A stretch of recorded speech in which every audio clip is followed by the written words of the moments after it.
legitimate about that. We've created already almost 1,000 jobs. We're going to keep building our company across the country. We've been operating here now for 10 years, and we're looking forward to giving Canadians the first real competitive choice, the first legitimate choice in wireless in almost 10 years. What are your hiring plans going forward? Well, a big focus right now is expanding our footprint. So we are continuing to hire out in, we'll be looking in Ottawa, in Edmonton, and in Vancouver.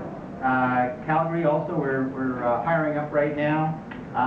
And we continue to build our own core team here because there's a lot of work to do to build this network nationally. So I think our total headcount it'll definitely rise beyond 1,000 this year. We're just under 800 right now. What sort of interest are you seeing from business customers? Like, is it fair to say that your initial customers will be mostly consumer? Yeah, our initial target is definitely the consumer customer. The business customer, large corporations are asking for a little bit of a different proposition. We haven't built up a direct sales force, but I can see, and we've already gotten incredible interest from small, medium-sized, even large businesses who are looking at these propositions and who are saying, hey, that sounds better than even the corporate plan. So our stores are here. We're welcoming anybody. Huge interest. I mean, we already have in our OneConnect brand over 5,000 small business customers, and we're trying to sell them fixed lines and internet, and all they're asking about is when can I get my Win wireless phone? So I mean, the internet plans, the BlackBerry plans for business are so expensive from the incumbents. We're going to rectify that. Any plans to launch an iPhone? An iPhone. Chris, you talked about this before. Yeah, no, so we are a GSM network, and the iPhone is GSM, so there's some confusion there. But we're AWS, which is just like a different radio frequency of that GSM. Manufacturers are starting to make them now. We would love to have the iPhone. We haven't had any discussions with them yet, but as soon as they're willing to make an AWS iPhone for us, we will take it for sure. Speaking of that, so you guys have heard of the Nexus 1, I'm assuming. The Google phone, the new, yep. that uses AWS. Yep, absolutely. Any comments on maybe possibly? Well, so Ken talked about it a little bit. So we believe in having an open network, so it won't be locked phones. So if somebody comes to us with that phone or with an N900, for example, we've got a lot of questions about as well, they can absolutely have a SIM from us and we'll activate it. No issue. Do you have how many more handsets coming out this year?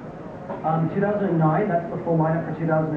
2010, we're just in discussions, but there's about 12 to 15 handsets that are on the roadmap for next year.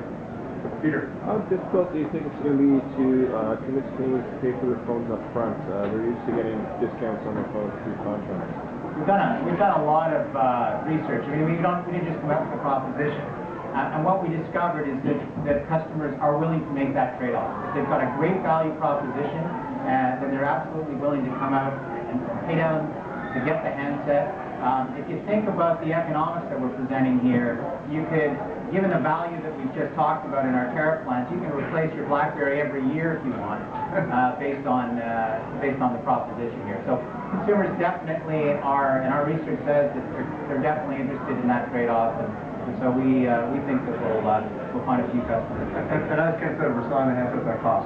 Exactly. And the no contracts, when you talk to customers, there isn't a customer out there that actually thinks the phone is $0. They know they're paying for it. It's just a matter of how you're paying for it. When we talk to customers, the fact that there's no contracts, they're actually willing to pay more for the handset up front, so they don't actually have to have it locked into a contract. What kind of data speeds? Right? What kind of data speeds are we talking? The network is, this particular device will go at 7.2 theoretical. We'll have an HSPA plus, actually it's enabled already at 14.4. And it is on the LTE evolution, so it'll go to 28.8 over time. And we've got to have the devices, of course, that are enabled to work on those speeds, but we're on the same path as everybody else in Canada. This store is open now, right now, once we all leave? Yeah, we'd like to get We've got one for you. And so you have the 13 open as of today? Because this is obviously critical to Christmas period. Yeah. So 13 open as of today? Yeah, you can go to our website, winmobile.ca. They're all mapped out there. You can go to your nearest location. With Actually, sir, we have 18 stores open today, and they open up at noon today in the GTA, and then the stores open up in Calgary on Friday.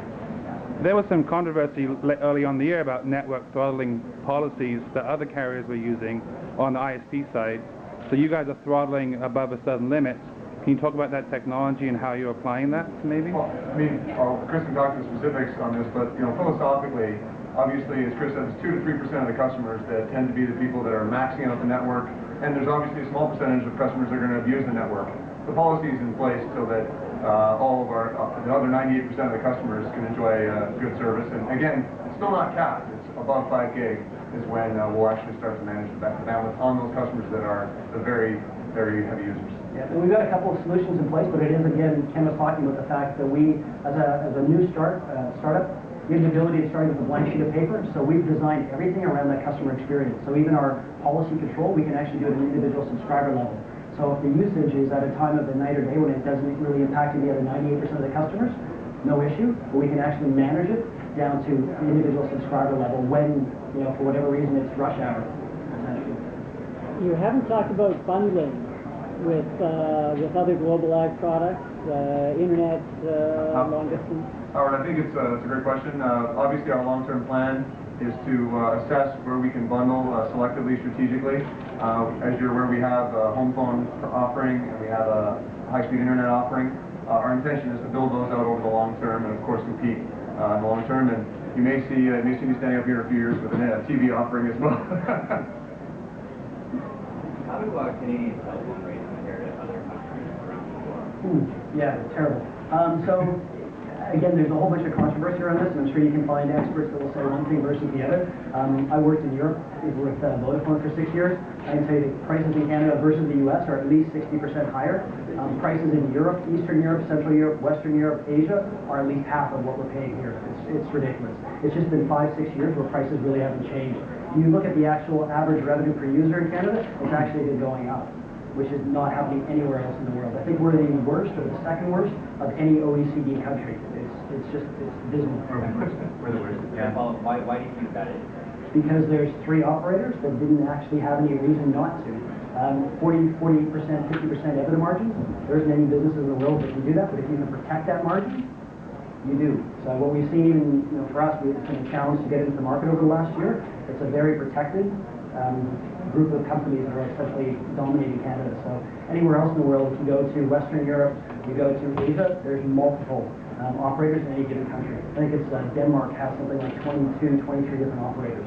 So Canada can definitely support other operators. 3 plus us, and then there's the flanker brands as well. Sorry. On that same note, Internet has started in blockbuster stores as well. We all know they were the folks that tell us pretty quickly how is Ring and Global Ads and things like that from happening. And we'll be back to square one. Well, when we looked at getting into the wireless business, having a partnership, an international wireless operator like Verizon with the scale, financial strength that they have is critically important. So we can leverage the scale of internet, and Microsoft started with 0 subscribers, started with very small and insufficient capital as well. So our proposition is to partner with a big international operator, leverage all the international best practices that they have, take advantage of what Ken and Chris have put together here. Great team. So we've got the financial strength to go the distance, and we've got the offering to Canada as first real choice in wireless in a long time. One of the other things that we do have is the government created a couple of different policies that were intended to encourage competition. One was tower sharing. Unfortunately, we have no towers shared yet. There's not really a tendency to share the toys. But the other thing was national roaming. So we do have a roaming agreement.